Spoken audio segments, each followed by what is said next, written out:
ఏదైతే కొత్త గవర్నమెంట్ వచ్చిందో మా గవర్నమెంట్లో ఆడపిల్లలకు న్యాయం చేయలేదు, మా గవర్నమెంట్లో విద్యార్థులకు అసలు న్యాయమే చేయలేదు. మేము దాడి వేసుకున్నాము లేదు అనే విధంగా చెప్పదలుచుకున్న ప్రభుత్వం అంటే నేను వేరే ఉద్దేశం కాదు. ఇక్కడ ఎందుకంటే ఒకవేళ ఈ విద్యార్థులను కౌన్సిలింగ్ చేయాలనుకుంటే అక్కడ 700 మంది విద్యార్థులు కూడా కౌన్సిలింగ్ చేయాలి కదా. మరి బర్వేడి వేసుకోవాలి ఎందుకంటే కౌన్సిలింగ్ చేసారు అంటే ఇక్కడ కుట్రపురం దాగి ఉంది. వాళ్ళ మీద సిగరెట్తో రాసిన గాయాలు ఉన్నాయి, వాటి పోలీసులు చెప్పరు. అయితే నేను ఒక వీడియో చూసిన, అక్కడ ఎస్ఐ గారు సిఐ గారు మాట్లాడుతున్నారు, వాళ్ళు ఆత్మహత్య చేసుకున్నారు అనుకుంటూనే ఆయన ధైర్యంగా మాట్లాడలేకపోతున్నారు.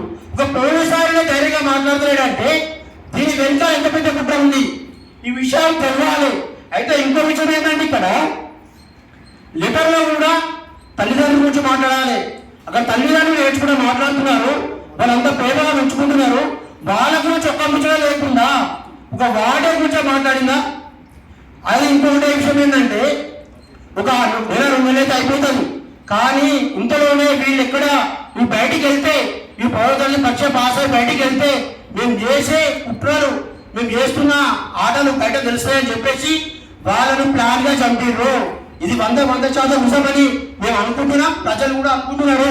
ఇంకో విషయం ఏంటంటే ఈ మధ్యలో ప్రధాన మీడియా కూడా ప్రియాంక రెడ్డి చనిపోతే మాత్రం అన్ని ఛానళ్ళు స్కోరింగ్ 1 నెల రోజులు 2 నెలలు స్కోరింగ్ మీద స్కోరింగ్ చేసినాయి, ఇంటర్వ్యూలు పెట్టిళ్ళు, ఇవన్నీ చేసారు. అసెంబ్లీలో చర్చ జరిగింది, చట్టం తెచ్చిర్రు.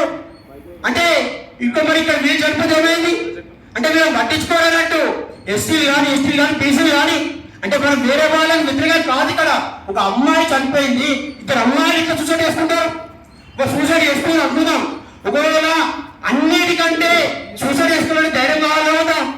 ఒక 2 అమ్మాయిలు ఫ్యాన్లో పెట్టుకొని సూసైడ్ చేసుకోవడం ధైర్యం ఉన్న వాళ్ళకి వాళ్ళు ఈ ఏజ్ ఏముంటుంది, చదువుకోవాలి, అమ్మ నాన్నతో ఉండాలి, మేము ముందుకు పోవాలని ఆలోచన చేస్తారు. కానీ మేము చనిపోవాలనుకుంటారా?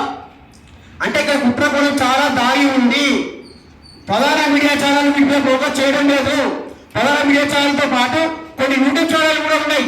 మీరు ప్రశ్నించే పొద్దుగలమని చెప్పి పొద్దుగాల వెళ్తే మార్నింగ్ న్యూస్లు పెడతారు. ఒక్కరైనా మాట్లాడుతున్నారు పిచ్చల గురించి ప్రధాన చేస్తున్నారు. రేవంత్ రెడ్డి ఇది చేస్తుండు, రేవంత్ రెడ్డి కాళేశ్వర గారికి పోతుండు, వీడియోలు మీరు ఏంటంటే ఇంకా డ్రోన్లు పెట్టుకొని చూపిస్తారు. గత ప్రభుత్వం ఇది చేసింది అది చేసింది. అరే మా బిడ్డలయ్యా మీరు గెలిచిర్రు, ఏం చేస్తున్నారు మీరు? ప్రభుత్వం సీతక్క ఉంది, అయ్యా సీతక్క చల్లకుండా ఎంత చూపిస్తాయి. నేను అడిగినా పోతున్నా, నేను ఎవరో సహాయం చేస్తున్నా. ఆడుబిడ్డలమ్మా అక్క, ఆడుబిడ్డలు ఇక్కడ నువ్వు పోయే తొమ్మిది ఉంటుంది అక్క హాస్టల్ ఎందుకు పోతావు? కొండ సూర్యకమ్మా మస్తు మోడల్ చెప్తావు, ఎటువైపు చేయాలా? ఏమైండు ఆ తల్లిదండ్రుల బాగా కావాలంటారా? అంటే మీ పిల్లలు మాత్రమే పిల్లరా? అంటే ఎస్సీ ఎస్టీ బీసీలలో పిల్లలు రారా? అంటే వాళ్ళు చదువుకోవాలని చెప్తున్నారా? ఇప్పుడు హాస్టల్లో ఏం జరుగుతుంది ప్రభుత్వంలో? మేమేమన్నా అంటే 40 రోజులైతే 50 రోజులైతే అరే నువ్వు ఆడిపోయే న్యాయం చేయని సీఎం ఉంటే ఎంత ఊరితే ఎంత? ఇంతమంది ప్రజా సంఘాలు ఎందుకు వచ్చాయి? ఇంత దౌర్భాగ్యమా? ఇలాంటి ఖచ్చితంగా మనం ప్రశ్నించాలి. ప్రజలు ప్రజా సంఘాలు ఎందుకు నిజంగా ధన్యవాదాలు. ఎందుకంటే నిజంగా న్యాయం చేయండి. మేము ఏమడుతున్నామయ్యా? మీ ఆస్తులు అడుగుతున్నారు, వాళ్ళు మీ అంతస్తులు అడుగుతున్నారు, న్యాయం చేయమని కోరుతున్నాయ్యా. ఇంత దౌర్భాగ్యమా? ఇది మరీ దారుణం. ఈ అసెంబ్లీ జరిగింది మొన్నటిదాకా ప్రధాన ప్రతిపక్షం మాట్లాడలేదు, గవర్నమెంట్ ఉన్నది మాట్లాడలేదు. ఇంత అద్భుతమా? ఆడపిల్లల జీవితాలు విలువలేదా? నిజంగా పోరాటాల నుంచి వచ్చిన బిడ్డ భవ్య అంటే కృష్ణవి వీళ్ళు ఎందుకు చచ్చిపోతారయ్యా?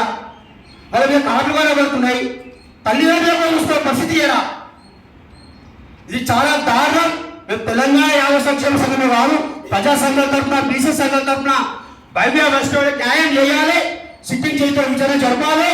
ఖచ్చితంగా వీళ్ళకి మేము అండగా ఉంటామని చెప్పి సందర్భంగా తెలియజేస్తూ థ్యాంక్ యూ.